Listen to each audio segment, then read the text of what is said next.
You know those Saturdays where you finally don't have to rush anywhere, but somehow you still feel exhausted. That was me.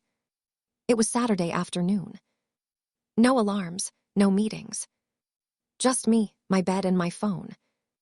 I remember unlocking my phone without even thinking.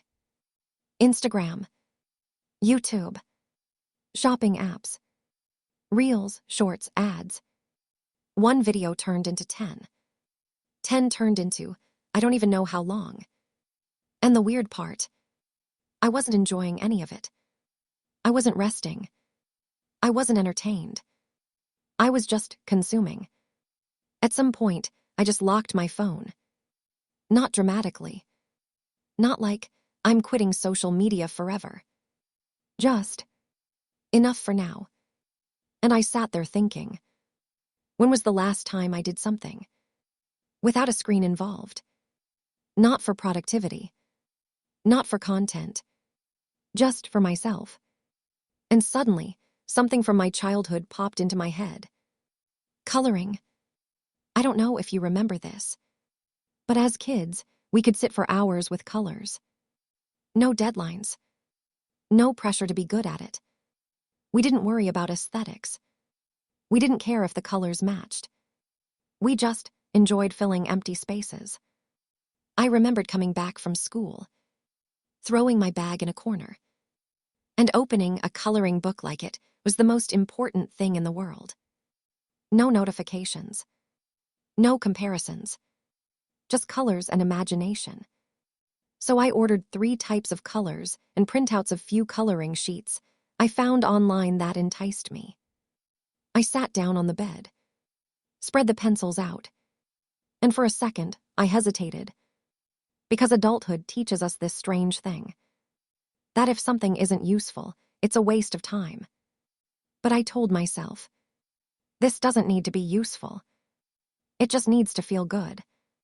As I started coloring, something shifted. My breathing slowed down. I stopped checking the time. I stopped thinking about Monday. There was no algorithm deciding what came next. No ads interrupting me. Just one color at a time. And I realized something really important. My brain wasn't craving more content. It was craving less noise. Let me be honest, though. This didn't magically fix everything. I didn't suddenly become calm forever. I didn't unlock some secret productivity level. But I felt present. And these days, that feels rare. For the first time all week, I wasn't rushing ahead or replaying things in my head. I was just here. I think we don't talk enough about how tiring scrolling actually is. Because it looks harmless, right? You're lying down. You're technically relaxing. But inside, your brain is jumping from one thing to another. Someone's morning routine. Someone's perfect skin. Someone's productivity hack. Someone selling you something you didn't know you needed. By the time I put my phone down, my head felt heavy. Not tired like after work. Tired in a deeper way.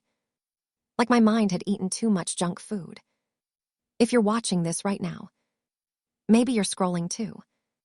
Maybe you're tired but don't know how to rest. I'm not saying you need to quit your phone or start some intense hobby. Maybe just take one step sideways. Color. Journal.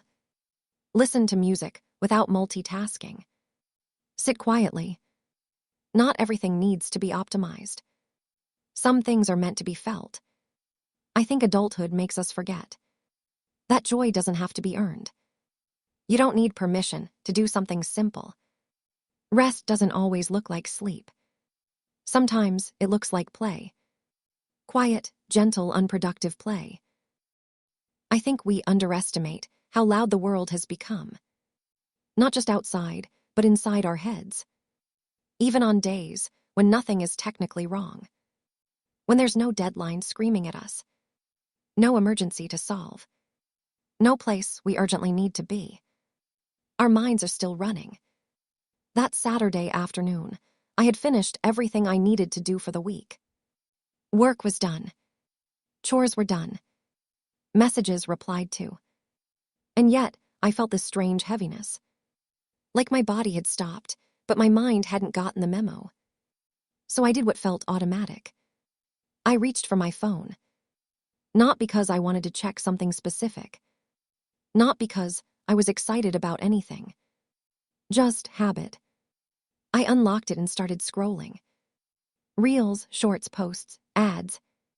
One after the other. I don't even remember what I watched. That's the scariest part. Time was passing, but nothing was staying with me. And somewhere in between all that scrolling, I noticed something. My jaw was tense. My shoulders were tight. My eyes felt tired. This wasn't rest. This was just distraction, dressed up as relaxation. I think a lot of us confuse the two. We tell ourselves we're unwinding. But our nervous systems never actually get a break. We go from work screens, to phone screens, to TV screens, and wonder why we still feel exhausted.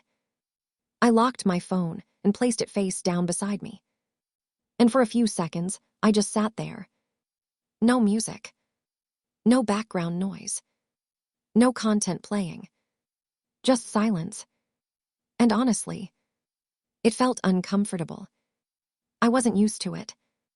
Silence used to be normal once. Now it feels like something is missing when it shows up.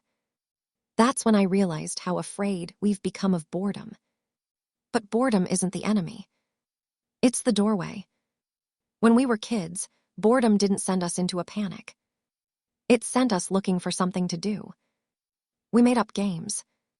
We doodled. We colored. We weren't trying to be good at it. We were just trying to feel something. That's when the memory came back to me. Sitting on the floor as a child. A box of crayons spilled open. Hands stained with color. No pressure. No rules. Just filling empty spaces. I stood up and went looking for that feeling. Because adulthood teaches us this unspoken rule. If something doesn't serve a purpose, it's unnecessary. But I wanted to do something unnecessary. Something gentle. Something slow. So I opened the book. I picked up a pencil. And for a moment, my mind kept drifting. I kept thinking about messages I hadn't replied to. About Monday. About things I should be doing. But then my hands took over. Choosing colors. Filling shapes. Staying inside the lines, and sometimes not. And slowly, my breathing changed. My shoulders dropped. My thoughts softened.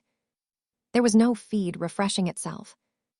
No algorithm deciding what came next. Just me deciding. One color at a time.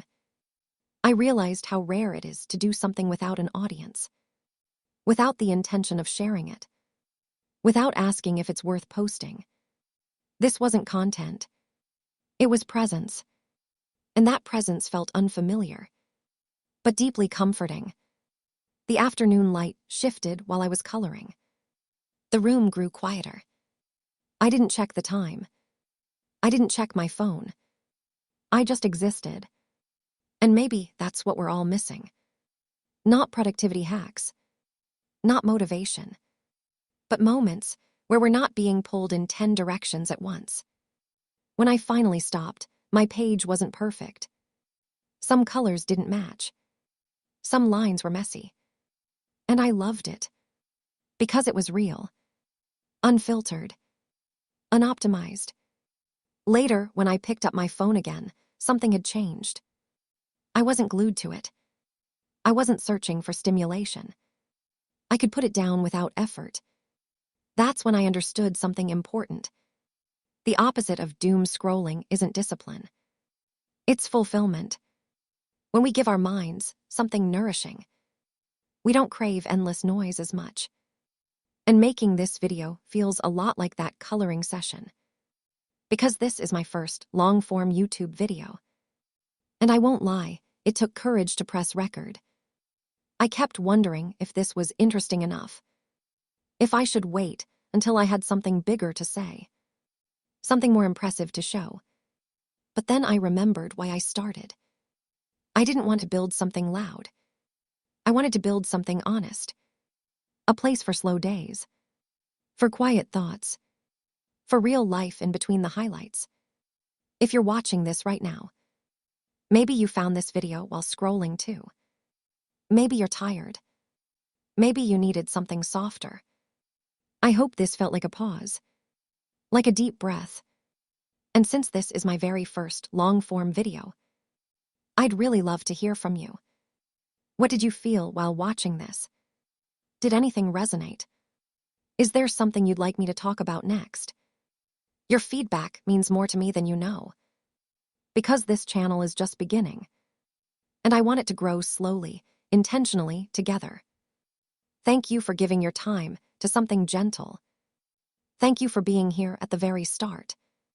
I hope you find a moment today, even a small one, that feels like choosing color over noise.